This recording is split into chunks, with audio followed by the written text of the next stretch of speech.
Welcome back to Close Up. Governor Chris Sununu just signed a bill into law to eliminate all exceptions to the voter ID law. It means anyone registering to vote in elections starting next year will have to prove not just that they are domiciled in New Hampshire, but also their U.S. citizenship. To be clear, this change will not take effect until after the November election. So the recent change to affidavit ballots for those who show up to the polls without ID will still be in effect.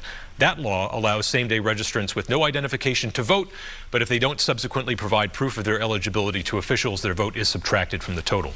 The new law is one that was hotly debated in Concord and will now be a point of contention in the courts. So today we wanted to talk with people who have both political and legal experience, and we're lucky to have the dynamic duo of former Speaker Bill O'Brien and State Senator Becky Whitley. Thank you both for joining us here. Thank you, Adam. Thanks for having us. So Speaker O'Brien, also RNC Committeeman O'Brien, make the case. Why is this law good policy?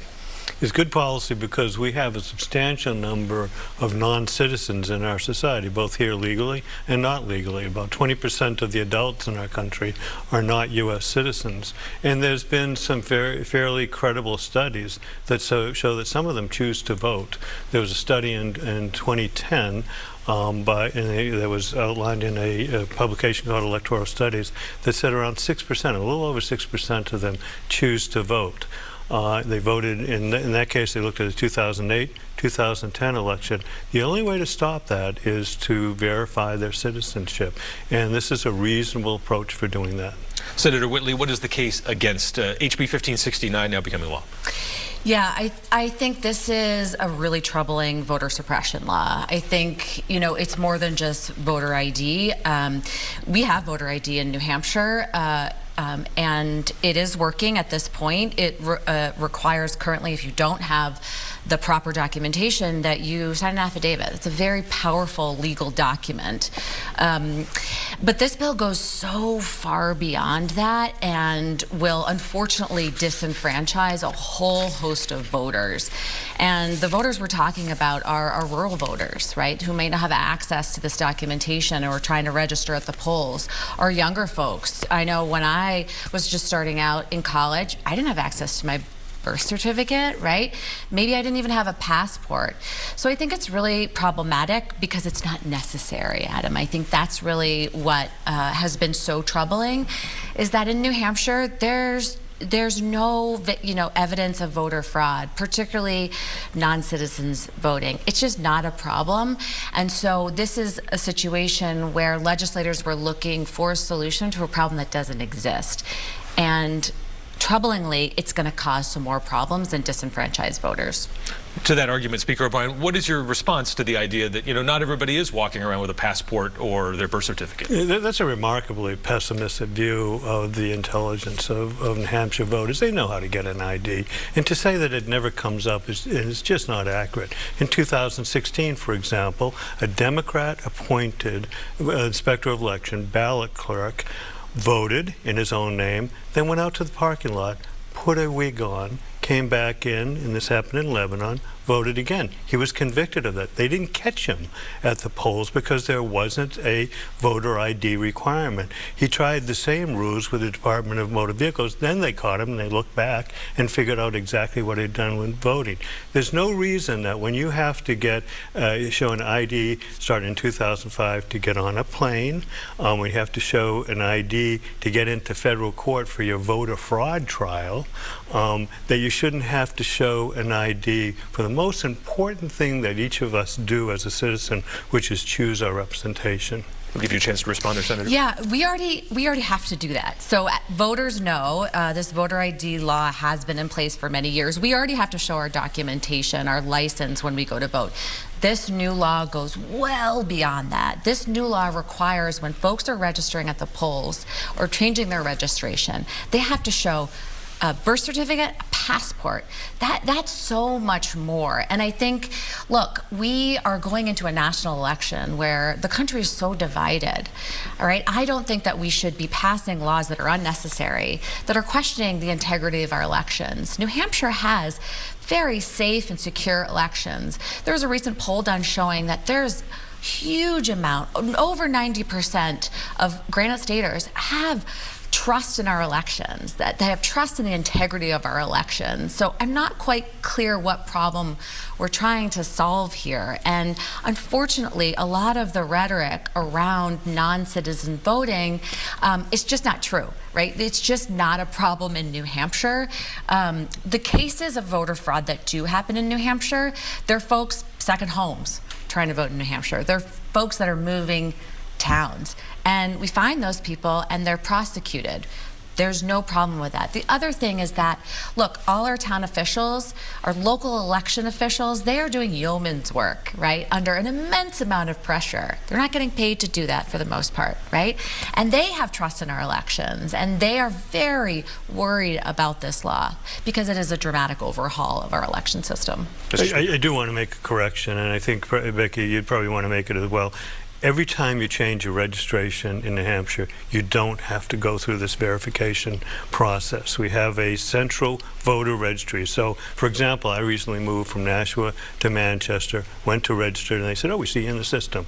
I didn't have to show that I was of a proper age, that I was a U.S. citizen. I was already in the system. It's just when you register. And the only other thing you have to do is when you show up, is do the same thing you have to show up in a number of circumstances, just prove who you are. And you want to know what? The law is still very open. It says if you can't do that, you can use any other reasonable evidence, including verification by an election official.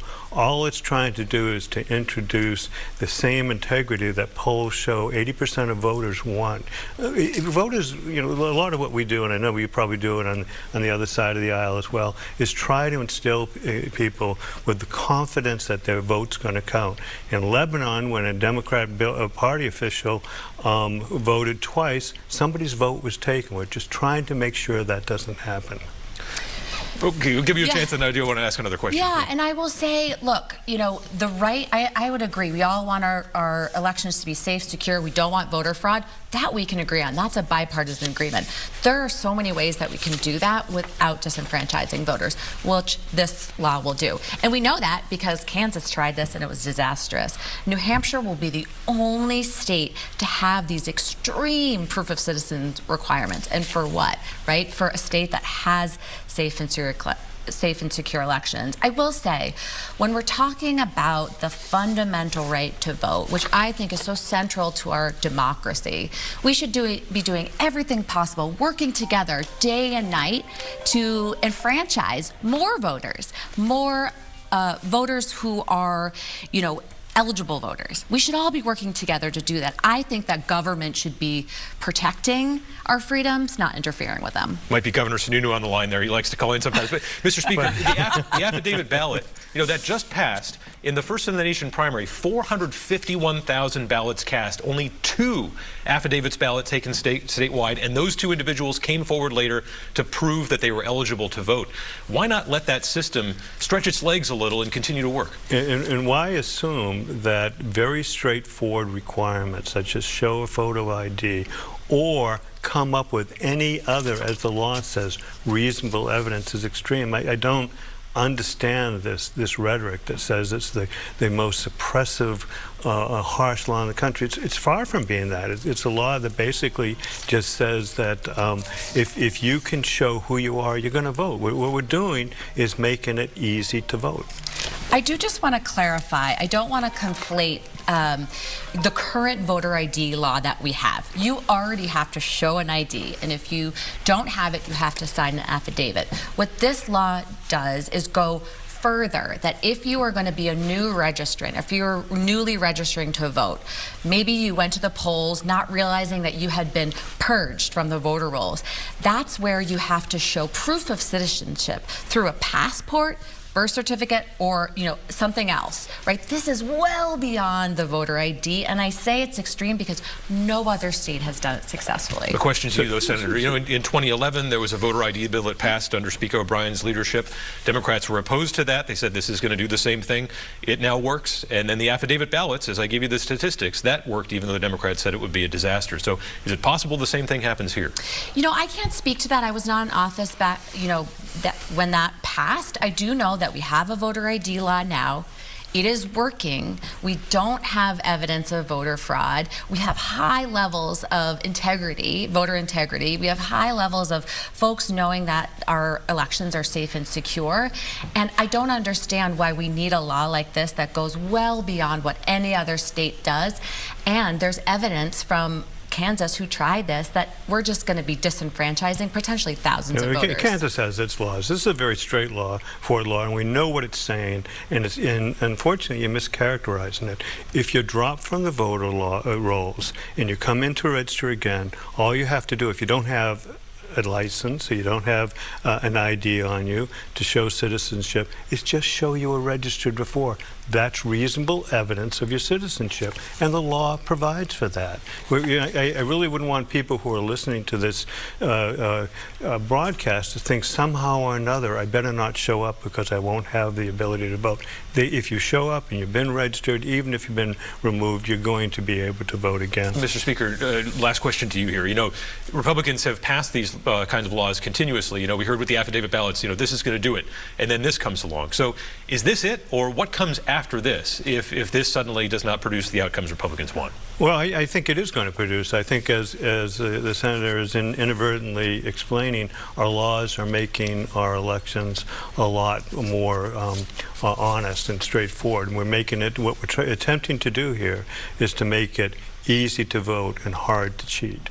And this law does that. It's not taking away the ease of voting. You can come in, you can vote, you just have to show some reasonable documentation, or talk to the election official and convince the election official that you have other documentation that isn't listed here. But we want to make sure that we're just not relying on affidavits of people who are self-testing, saying I can vote, and then we never see them again.